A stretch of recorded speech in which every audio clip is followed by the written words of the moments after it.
Well, good evening, everybody. This is Real Life Podcast with Cheri and Erin, coming to you at 8 p.m. Central Time here in the Midwest. And wanted to introduce myself. I'm Cheri Nadine. I'm the owner and founder of Collegiate Sports Advocate with 20 years plus in sports and coaching and training and recruiting. And we have Erin Sykes online with us tonight. Hey guys, I'm Erin. Worked with CSA for 3 years now, a former Division I athlete at Ole Miss, where I also spent a couple of years as a volunteer assistant and have since been just given advice and advocating for student athletes. Awesome. Well, we're excited to see all the colors online here tonight, and hopefully many of you will see this in replay. But we get so many questions, Erin, about the recruiting process and how did these recruiting rules that have happened in the last couple years affected us. One of the recruiting rules happened in fall of 2017, where they really tightened down the timing. So it wasn't an amount of days that you could come out recruiting, but they actually put it into no more Fridays and a couple weekends. So it really left with 12 days for recruiting. And on the flip side, it only left 6 days for those states that have high school in the fall. Then we had last May, the no contact until September 1st, the junior year. What do you see as some of the good stuff that has happened because of these changes? Well, number one, nobody really wanted a seventh or eighth grader to verbal. And I think that most of us would agree that it's better as they get closer to college age and understanding what that decision that they're fixing to make means. Yeah, and I think, we really think it gives a better chance for us as, advocates in the process to really put together a complete student athlete who's really ready for the experience. Yeah, we like that we have a chance to really promote them and gain the feedback and knowledge about where they fit and where they can play from the college coaches that we see out in the marketplace. Yeah, and that's a lot of the part I think people miss is the connections that we have with college coaches and our ability to interact and get feedback and understand what it is that they're saying. I also believe that this gives a better chance to line up multiple opportunities for these student athletes where in the old recruiting process, you couldn't hold on to an offer for very long because, people needed to move on to their next choice if you weren't interested. So it was really hard to put a bunch of opportunities in front of them and allow them to really go through the decision making around it. What's some of the bad stuff or not so good stuff, as I wrote here, that happened because of this rules? What are you seeing of? Oh, the biggest thing I think I see right now is a false idea of the impression that these Division I college coaches aren't doing anything until September 1st of their junior year, when all actuality, you know, they're still looking at these younger kids. It just gives them a longer length of time to determine whether that player is going to be a collegiately ready player for their level.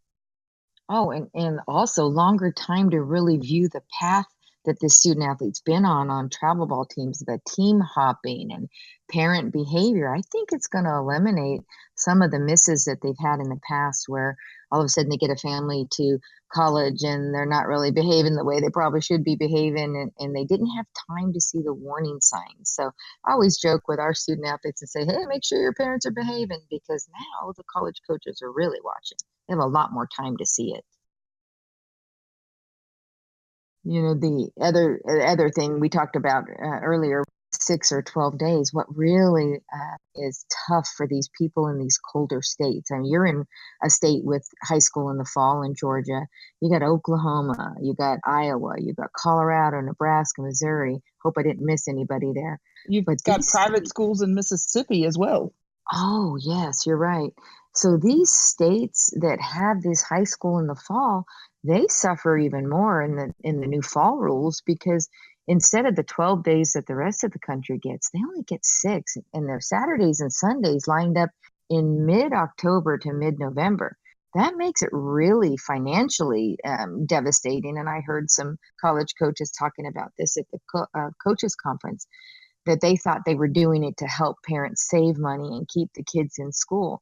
But it really caused more states and more student athletes to have to get up and travel and take an extra day off to get down to Florida. And people mention Texas all the time. I'll tell you, of the 6 weekends that we had, we only had two that didn't rain out. I mean, it was Houston and Dallas rained out in fall, and a lot of people were upset. They felt like they didn't have a good recruiting season, but the college coaches didn't either. So I think that timing and weather brings an issue to fall. And I did hear one of the travel ball coaches from Iowa at the meeting talking about you can't expect these families to have to get on a plane and travel so much. That left no good weather dates for these states that have difficult weather in the fall. I'm not sure what parents are thinking when you hear those numbers. I mean, you've got 6 days or 12 days in all of fall, and then you really only have 8 weeks in the summer. You start counting the days, and then if you don't mind here, I'm going to go on my number. The timing that if a student athlete is under the belief in their family that they don't start the recruiting process at all until September their 1st of their junior year, they only have those 12 or 6 days in fall. They only have the 8 weeks in summer, and then they're sitting on their senior year. That's not a lot of time to see a lot of coaches. So what's some of the criteria for a student athlete, Erin, in considering, who do they play for, and do they have a plan to recruit? Oh yeah, I think when you point out the numbers like that, you absolutely have to sit down and have a plan of action. Where are you going to play? Are you playing in tournaments that the coaches are going to? Are you doing the right things to draw the coaches to come see you play? A plan of action is detrimental to this process. You can't go through it blindly. 15, 20, 30 years ago, the numbers of the girls playing the game were considerably fewer, and the happenstance stuff was very common. And the numbers that I'm seeing now, happenstance doesn't happen, not nearly to the degree that it once did. So a plan of action is absolutely. Yeah, no, I try to explain to the parents the numbers of kids that are playing. There's over 347,000 registered high school players. I talked to one of the sanctioning bodies and I said, "Do you have any idea what the guesstimate on travel teams that are out there playing at all these tournaments?" And they said they did a really good level of research, and they think it's about 55,000 travel ball teams. So where are these teams going? There's not enough college coaches on staff to be able to hit all of these tournaments and camps. And, let's talk about camps. What do you see with camps, Erin? Oh, a whole lot of camping and a little bit of recruiting happening. There's no way when you're going to a camp with 150 to 200 campers at one camp, and they're hosting 4 and 5 and 6 and 7 and 8 camps a year, and they're only recruiting a handful of kids, chances are slim to none. Yeah, simple math too, and I've always said you don't get to pick, the college coach picks you. So you can go to right. camp, but when you go to camp, you're going to camp with the ones that they've already seen play. They've already selected. They have invited them, not necessarily on an email, but through exposure at a tournament. So are they going to the right tournaments? How does a student athlete understand that they might not be playing on the same team? I had one family that said, "Oh no, our daughter is so good, we've got her playing 18 and under." And I'm like, well, yeah, because the kind of tournaments you're at, you're not really seeing that top level. What does that top level really look like to you, Erin? Oh, your top level players are the players that are, drawing the coaches to the games. The kids that are highly skilled, they're the best pitchers in the country. They're the teams with the top hitters in the country. If you're playing, you have aspirations of playing at an incredibly high level of college softball. If your travel softball schedule and the teams that you're playing and the matchups you're facing aren't kids being recruited to that high caliber, we don't know if your skill level truly matches up to that caliber of player. So you have to take a look at, the marketplace where you're at, who you're playing against. I hear people tell me all the time, well, my daughter's hitting over 500 and she's got an on base percentage of, 780. And I take a look at who they're playing and, you almost roll your eyes to the back of your head because you're just like, wow, that talent level does not match up. If you take that kid hitting 600 and you put her up against the best pitchers in the country right now, if she produces off of them, then it's safe to say, that's a high level kid. But if she can't consistently produce against those players, that's not the level for her. Right. But see, that was my point. Some of these families play on travel ball teams that never even see that layer. They don't even understand that layer exists because they're not playing That's in right. those tournaments. And to me as a parent, if the coaches aren't showing up to see you play, why would you even spend the money going to their camps? Because it doesn't make a lot of sense that the college coaches are interested in your layer. If they're not recruiting and coming to the events that you're playing at, it's probably a good heads up, right? Yeah, you should probably take a better look at who is coming to the tournament you're at. Take a peek at the layer of the game that those coaches are, and that is probably a better telltale sign of the layer that you can play at.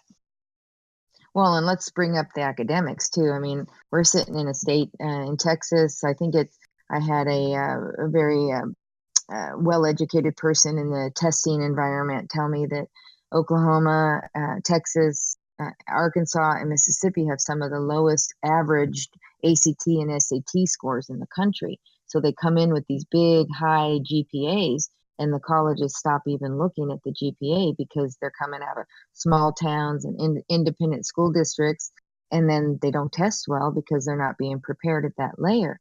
Well, just because you want to go to one of those high academic schools doesn't mean you can get in. And so many times, I think it's even more difficult to get in academically than it is as a student athlete. That's kind of an advantage if you're a student athlete.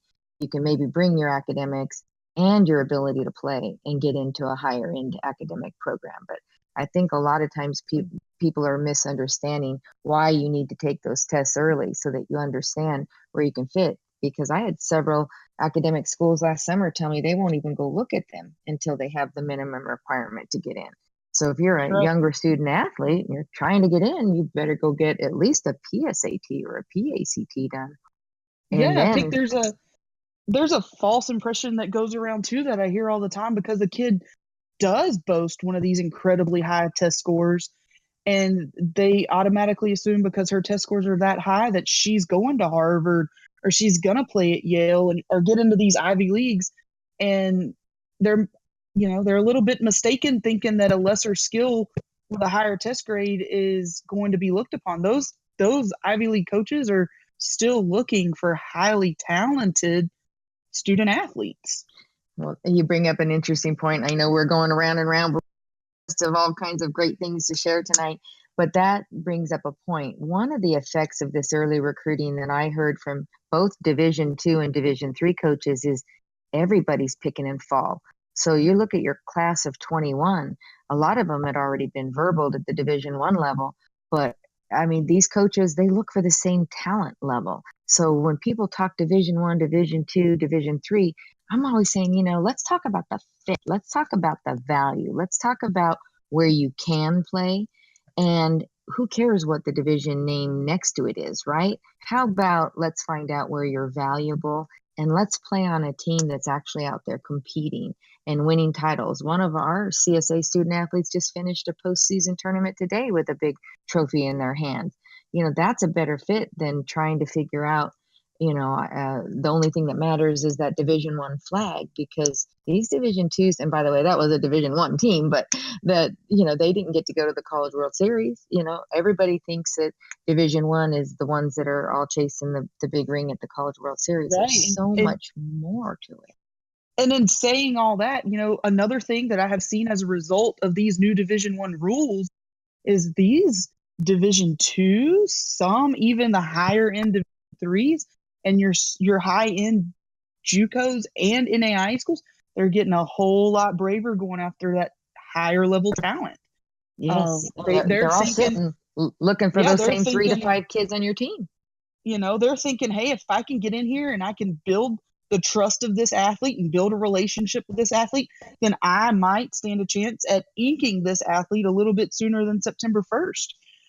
And for a lot of these kids that do boast a high skill level, maybe mid major D1 level, I think you're gonna start seeing this Division II become a security blanket for some of these kids that are wondering if they're going to get that call on September 1st. And would I just be better off going ahead and committing to a Division II school just as a precaution so that I can say I'm committed? And if I don't get a call, cool. If I do, then I might rethink my process, which to me is, that's an ethical and moral thing that you have to deal with as a family.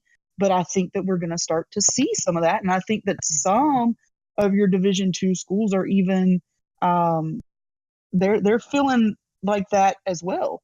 Right. But I have been out in the marketplace and I have seen some pretty brazen moves by some lower division schools going after some pretty high end kids.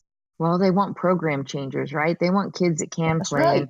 And I heard one D2 coach tell me last year, everybody wants a D1 player because that's all that we want. We want those program changers. We want the people that can come in and help us win tournaments and help us have a great student athlete experience, right? Well, and that's right. And I kind of go back to a conversation that I had with Lonnie out of Alameda, the head coach at Florida State, several years ago working a camp.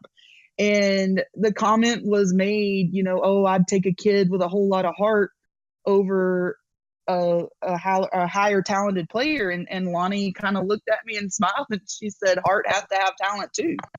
And she, that is, I hear that a lot from, families in the marketplace. The first thing they want to tell me is, my kid's not that good, but she plays with so much heart and she plays with so much passion.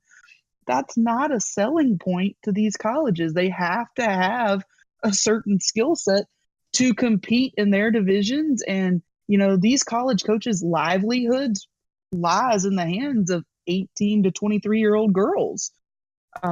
So sometimes heart and passion is not all you have to have. You have to have something that backs that up. Absolutely.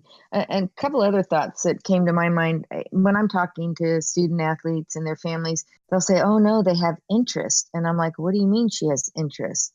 I'm talking to age and I'm old like, thing right here. don't mistake the coach's kindness for recruiting, right? That's hey, right. you got an email to invite you to camp. That's not necessarily interest. Do you have a relationship with a credible travel ball coach or a recruiter or an advocate that has that trusted credibility that can actually help you read between the lines? Because that's not recruiting in our term. Our term is when they've seen you play, they've invited you to their elite camp. And I think that right there, I mean, there is a method to their madness. If they have never come to see you on a ball field and you're getting an email from them, red flag number one, right? I've never seen this coach at my game yet. My name is on this email. She must know me. No, people don't understand how these coaches are marketing. It's a marketing thing. Division I college softball is not a revenue sport. They have to build their own revenue, and that is by hosting camps and clinics. And that's one thing that when I deal with our families with CSA, that we're trying to help them understand where to spend their money so that it's not all in vain. We want to make sure we're making the right financial decisions in this game. There are so many black holes that you just throw your money into and you never get anything back out of it. And there is a right way to go about this process from a financially sound standpoint. Absolutely. And you went back to, or I'll go back to your original thought about having a plan. I mean, I always ask the parents, well, what's your plan for recruiting? Well, my travel club is going to help me get recruited. Well, heck, you can't play the game without a great travel ball coach. And I always say this, that your best thing you can do is play for a club that can prepare you to play in college with coaches that have trusted these coaches before. Then you have a good solid base. But most of the travel ball coaches I know, or they have their own jobs, they have their own families, and coaching a high level travel ball team in this world, it's a lot of time. It involves, running financials and travel and making everything happen for these families. And I always ask, so what are they doing for your student athlete individually? Are you recruiting as a team? What are they doing that's different? Because not everybody on the team has got the same plan. Right. And You and know? so with that being said, I deal with a lot of families, I deal with a lot of kids, I deal with a lot of travel ball coaches who their idea of helping with recruiting is to tell the student athletes and families, oh, well, you just need to go to this camp or you just need to send these emails. But they're not taking the time to sit down with these families and hash out the important stuff of, hey, what goes in these emails? These college coaches, I know for myself, when I was at Ole Miss, the number of emails that we got on a daily basis, and I am so old that we were still getting snail mail and DVDs in the mail. It was asinine. So what drove us to want to open it? You've got to understand that they're not reading everything that they get. And so as a travel ball coach or an advocate or whoever, you have to teach families and players how to be effective with their communication, Yeah. how to ensure that a coach is going to read this, what should go in it, how long should it be, and you have to lay the foundation. And there again with communication in these colleges, I can sit back as an advocate and almost pinpoint the step-by-step process of what's going on and what's going to come next. Okay, this kid has established some contact with this college. This college has shown up. I can almost dictate what the next step is going to be, and thereby I'm able to go in as an advocate for our student athletes and help prepare them for what's to come. And so they're not blindsided when September 1st comes and they get the phone call from the college coach, because we've already pre-established the plan. Yeah. We know what's going to be asked. We know what's going to be said. My parents know their role and how they should be, whether it's I a always phone joke call. that I'm old enough, I already know the outcome. I could pretty much That's predict it, other right. than the fact that I don't get that privilege to offer them the offer. What it brings up another point, because you talked about the communication, and this is something we struggle with, is the NCAA's only method of contact is email before that September 1st date. And you have so many people tweeting at the college coaches and doing all of what I mean, I'm a marketing and sales executive, and those are common things in a marketing 101 plan, but it's not allowed by the college. The college coaches are not allowed to follow, interact, all that language. They're not allowed to do that right now. That might change in time as social media becomes more prevalent, because it is common in football, and that's something we deal with differently. But in softball, NCAA, 1,000 emails a day from some of these college coaches. I mean, we ask them, how many do you get? And So that's on how the low effective? end. Oh yeah. I mean, it's overwhelming. But the thing that we do so differently, and what we want these families to understand, is they have to get exposure to the right coaches at the right time and at the right layer. And if you don't have that knowledge, and you're not getting that feedback to put your hands into a particular travel ball team's pocket with the amount of movement that happens from travel team. I mean, because some of them do a great job of recruiting, but what happens if you're not on that team? What happens? Like, we just had 3 2019s and 2 D1s and a NAIA with coach changes. That's You're going to right. go back to that travel club that you went, you got committed to in a junior year, and now you're a senior, and maybe something happened and you're not playing for the same team. I mean, there's so many Oh, pitfalls. the old verbal advantage. That's a Hmm. that's golly. I talked to a lot of coaches about that actually. And I have actually, I witnessed something last summer that I had heard about. I had not physically witnessed it, but I actually watched a SEC coach walk over to a field and lean her head in the dugout and ask where a student athlete was. Coach responded with, "Oh, she doesn't play with us anymore." And coach walked off. And I caught up with her a little bit later and I said, look, I wasn't meaning to eavesdrop, but what does that what does that make you feel like? And her exact words to me were scratch and move on. Mm-hmm. It, and the Mm-hmm. kid was verbal to her. Right. So if you can't make, oh, Lord have mercy, that's one of, if you guys aren't following me on social media, I go on rants, but that is, you can't play at a high level and be verbaled at that high level and think moving forward, this is the age old problem. Oh, now I get to sit back, help my mom and dad save some money. I don't need to do all this travel. I don't need to do all these showcases. And yet, that's where the high talent is continuing to play. If you're going to be verbal to that big of a school, you have to be playing in that stuff too, Well, or and you are going to be ready. yeah, I think that was one of the pitfalls of that early recruit.